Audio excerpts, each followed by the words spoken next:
días, estamos en el Colegio La Bucá con la profesora Seda María Rosa, que es la profesora de criollo, y nuestra compañera y amiga, la profesora de español, María. Buenos días a las dos. Hola. Buenos días.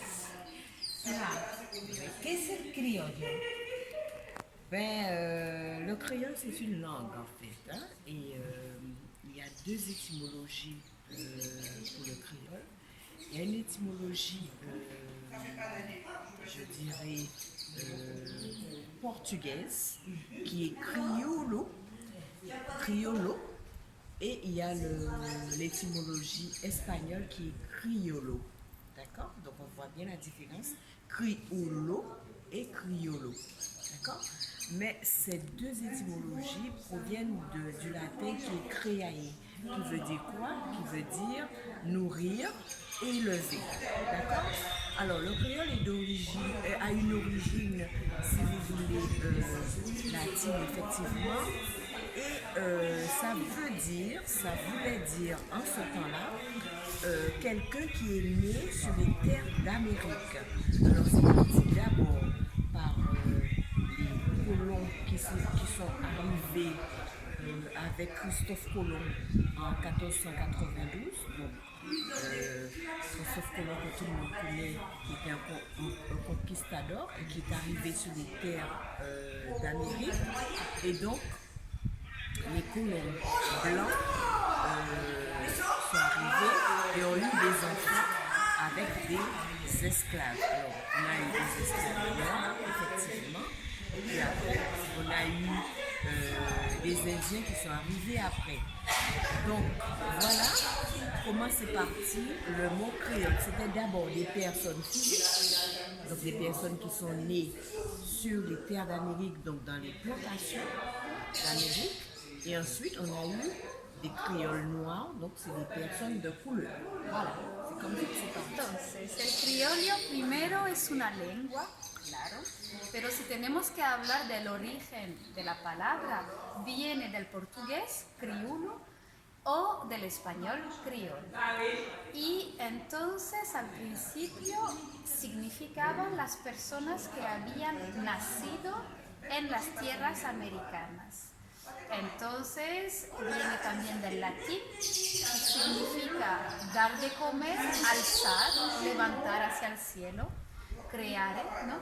Creare, sí. Y entonces para las personas que habían nacido en América, primero los mestizos, indios y conquistadores, o también después los esclavos, los indios, los conquistadores, ellos eran los criollos, los que habían nacido, los hijos de estas personas que habían llegado y que habían nacido en las islas, y después fue una lengua. He resumido un poco. ¿El criollo solo se habla en Guadalupe? Non, le créole ne se parle pas uniquement en Guadeloupe. Le créole se parle dans la Caraïbe, effectivement, donc dans les îles françaises. Donc nous, on a effectivement le créole en Guadeloupe. On a le créole effectivement en Martinique, à la Dominique, qui est une île anglaise. On a également le créole au niveau de Sainte-Lucie, enfin dans toutes les îles anglaises, Trinidad, voilà. Et on a également le créole, je dirais, en Afrique également, il y a du créole. On a également du créole en Océanie, donc dans l'Asie du Sud-Est. On a également le créole en Amérique latine. Donc on a le créole un petit peu partout dans le monde. Il y a 10 millions de personnes qui parlent le créole, mais à base lexicale française, d'accord? Et donc voilà, donc on a un peu du créole un peu partout. Donc on a du créole à base lexicale française, anglaise, espagnole, néerlandais, voilà. El criollo se habla, claro, en las islas francesas del Caribe, como Guadalupe y Martinica, pero también se habla en las islas inglesas, como Dominica, Trinidad, también en las islas holandesas, y el criollo se habla en muchas partes del mundo. Hay criollo con base francesa también en África, hay criollo con otras bases en Asia del Sureste. En todas las partes del mundo hay criollo, significa una mezcla de dos lenguas y entonces existe en muchas partes. 10 millones de personas en el mundo hablan el criollo con la base lexical francesa. ¿Sus alumnos hablan criollo bien? Est-ce que les élèves parlent bien le créole? Alors, les élèves, je parlerai de la Guadeloupe parce que je connais mieux les élèves de la Guadeloupe. Les élèves de Guadeloupe, oui, se débrouillent très bien en créole dans la mesure où le créole c'est la langue maternelle, d'accord? Mais qu'est-ce qui se passe? On a connu plus de gens qui parlaient le créole autrefois, d'accord? Parce qu'en fait, le créole c'était vraiment la langue maternelle de tous, parce qu'il y avait énormément de gens qui n'allaient pas à l'école. Donc c'était, si vous voulez, le créole faisait partie des gens qui n'allaient pas à l'école, d'accord? Et puis après maintenant, progressivement, le créole est entré un petit peu dans toutes les couches de la population. Donc on trouve le créole dans les bureaux, on trouve le créole dans les écoles, on trouve le créole un peu partout. Mais le souci, c'est que comme le créole n'est pas une langue officielle, donc les élèves parlent plus de créole, même chez eux, parlent plus de français, pardon, que le créole. Et donc ce qui fait qu'on a un créole qui est mélangé, il y a un mixage de créole et de français. D'accord? Voilà. Entonces, claro que sus alumnos hablan bien criollo porque primero el criollo es la lengua materna, pero ella se ha dado cuenta que antes se hablaba más criollo, porque las personas ancianas lo hablaban y no habían ido a la escuela, así que ellas no hablaban francés, solo hablaban criollo. Y entonces en su casa solo transmitían a sus hijos el criollo. Mientras que ahora, como las personas van a la escuela, claro, también hablan más francés. Lo que ella nota también es que el criollo ha pasado a todas las capas. Ahora se habla criollo también en el patio de recreo, pero también en las oficinas. Pero es un criollo mezclado con el francés. Es un poco diferente del criollo antiguo, vamos a decir. Entonces, en Guadalupe hay una situación de bilingüismo entre el criollo y el francés. Se usan dos lenguas, pero ¿hay una de esas dos lenguas que tenga un mayor reconocimiento o esté sobre la otra? Donc en Guadeloupe, c'est ce qu'on peut appeler une situation de bilinguisme. Et est-ce qu'il y a une langue qui est en train de prendre le dessus sur l'autre? Est-ce qu'il y en a une qui est plus reconnue officiellement? Oui, alors c'est le français. Le français est reconnu officiellement. Hein. C'est la langue officielle, le français. Effectivement, il y a une situation de bilinguisme, c'est sûr. Le français, effectivement, c'est une langue dominante. C'est-à-dire qu'elle domine le créole. Mais on a une situation je ne dirais pas qui est en train de s'inverser, mais c'est vrai que le créole maintenant est plus ou moins reconnu par la population. Le créole, c'est une culture, c'est une histoire, d'accord? Et donc, effectivement, quand on retrouve beaucoup le créole au niveau de la culture, on retrouve beaucoup le créole au niveau du syndicalisme. Quand les gens veulent revendiquer quelque chose, eh bien, ils utilisent le créole. Voilà. Bueno, está claro que el francés es la lengua que se usa en todos los dominios en Guadalupe, en Martinica, en las islas francesas. El francés es la lengua oficial. Sin embargo, notamos que el criollo ahora empieza a ser también reconocido por todos y es la lengua que representa la cultura de Guadalupe, de Martinica, las tradiciones, la historia. Entonces las personas la reivindican. Y es verdad que también es la lengua que se utiliza en las reivindicaciones, en las huelgas, cuando las personas quieren obtener algo, cuando las personas quieren hablar de su historia, de su cultura, en las canciones y todo, utilizan el criollo. Por lo tanto, el criollo es mucho más que una lengua. Fue un arma revolucionaria, un arma contra la opresión, ¿no? Le créole est plus qu'une langue, ça a été aussi une arme culturelle, une arme contre la présence française, ou au contraire, c'était en lien, comment ça s'est passé au niveau de la mise en place du créole. Est-ce que c'était dans l'opposition ou est-ce que ça a été accepté en même temps, le français? Est-ce que c'est une langue qui a été utilisée à un moment de façon révolutionnaire? Oui, on peut le dire quand même parce qu'il y a eu, comment je dirais, il y a eu quand même des manifestations, il y a eu quand même des révolutions, on a eu des révolutions, je dirais, en 68 où les gens se sont, comment je dirais, se sont révoltés par rapport à des situations de colonisation où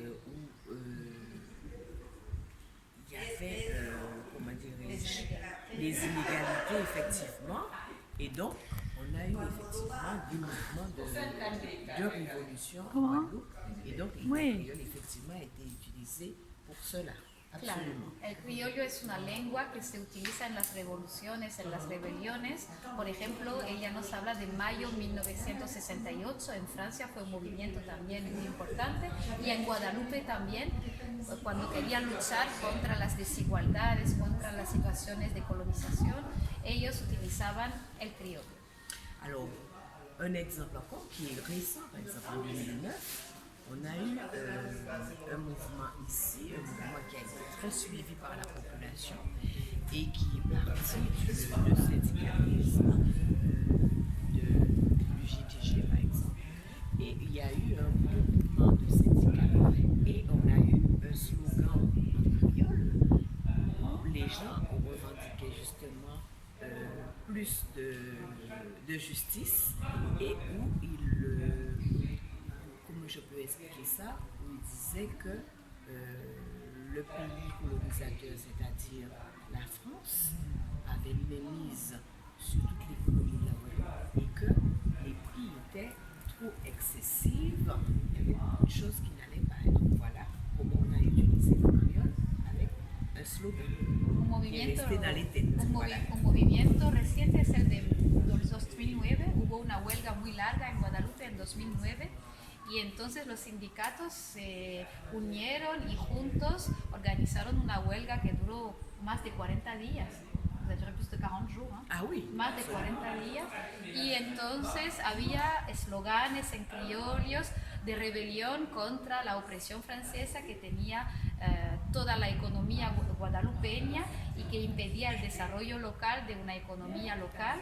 Y entonces hubo esloganes en lengua criolla.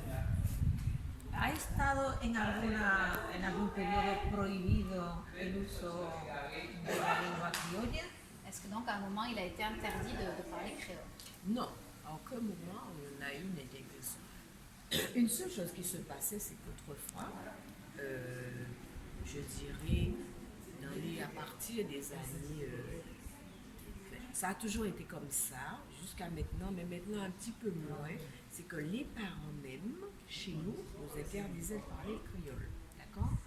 Alors, c'est vrai que parler français c'était mieux vu, parce qu'en fait, les gens qui parlaient créole, c'était pas les gens de la grande société.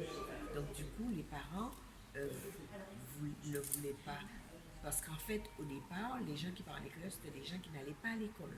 Donc pour se montrer cultivés, les parents voulaient que les enfants parlent français. Donc jusqu'à aujourd'hui, j'ai des élèves dans mes classes qui me disent que chez eux, ils ne parlent pas créole. Donc ils parlent créole dans la cour, ils parlent créole avec leurs amis, mais chez eux, ils ne parlent pas créole. Donc il y a une réticence quelquefois. On retrouve des enfants qui ne veulent pas s'exprimer en créole, pas entre eux, entre élèves, ils parlent, mais quand je leur dis de me parler créole, on sent qu'il y a une réticence. Donc je suis obligée progressivement de leur dire non, il faut considérer que la langue créole, que le créole c'est une langue, au même titre que l'espagnol, au même titre que l'anglais. Et quand je vous parle créole, ce n'est pas un non-respect à un adulte, c'est tout simplement une langue. Donc, je vous pose une question en créole, vous me répondez en créole. Voilà. Claro, nunca ha sido prohibido hablar criollo, nunca en la historia, pero lo que pasaba es que para los padres el criollo no era una lengua que querían transmitir a sus hijos de manera, no sé si para trabajar, para buscar un trabajo, para tener una buena situación social, no tenían que hablar criollo y ellos tenían que hablar francés. Entonces los padres no querían transmitir para ellos una lengua de la casa, no sé, una lengua de la familia y todo. Entonces, hasta hoy, ella tiene alumnos que en su casa no hablan criollo. Los padres no quieren que hablen esta lengua en casa. Y por eso hablan esta lengua en el patio de recreo, en la calle, con sus amigos, pero en casa no. Y a veces piensan que hablar criollo es una falta de respeto, porque así se lo enseñan los padres. Y por eso ella hace una pregunta en criollo y el alumno a veces no quiere contestar en criollo, porque está acostumbrado a contestar en francés. ¿Hay una literatura en criollo? Oui, il y a une littérature en créole. La littérature en créole a commencé d'abord avec les contes, avec les fables. Donc il y avait déjà une littérature orale, je dirais. Et puis après, progressivement, il y a eu la littérature écrite. Donc on retrouve beaucoup de littérature maintenant en créole. Donc en Guadeloupe, on a eu des enseignants qui ont commencé. On a eu comme Hector Poulet, on a eu encore Sylviane Telchil, également un enseignant qui a commencé. On a eu aussi Alain Rutil qui écrit aussi en créole jusqu'à aujourd'hui. Donc on a des livres là-dessus. On a aussi voilà, on a beaucoup de traductions de contes et de fables. On a aussi Valie Plaisant qui écrit aussi en créole. Là, je vous ai parlé que de la Guadeloupe, mais il y en a encore d'autres. Hein. On ne va pas tous les citer. En Martinique aussi, il y en a. En Guyane, il y en a. En fait, dans toutes les îles anglaises, et même aussi dans les îles... pas dans toutes les îles anglaises, dans toutes les îles françaises et même dans les îles anglaises aussi, il y en a. Hay una verdadera literatura criolla que ha empezado con los cuentos, porque antes, claro, había una literatura oral y ahora empieza a ser una verdadera literatura escrita. Los primeros que quisieron escribir en criollo fueron los profesores. Ella habla de profesores como Sylviane Telchil, como Hector Poulet, y claro, estos profesores quisieron mostrar a los alumnos que claro que la literatura existía y empezaron a escribir en criollo. Y ella nos dice que claro, en Martinica también hay otros autores que escriben en criollo y en las islas inglesas también hay literatura criolla. Hay muchos autores que podemos descubrir y traducciones también. Por ejemplo, El Principito de Antoine Saint-Exupéry está traducido también en criollo y muchas otras novelas. Pues muchísimas gracias por esta entrevista tan interesante y quiere darnos un último mensaje en criollo a nuestros alumnos del Santa Aurelia. Oui, alors, Saint-Évédi, l'école, en fait, toute communauté à l'école à Séville, à Santa Aurelia, a bien Saint-Évédi qui a travaillé au Bobayo de la Guadeloupe, et a souhaité aussi, il aurait réussi, ça a commencé en l'année là.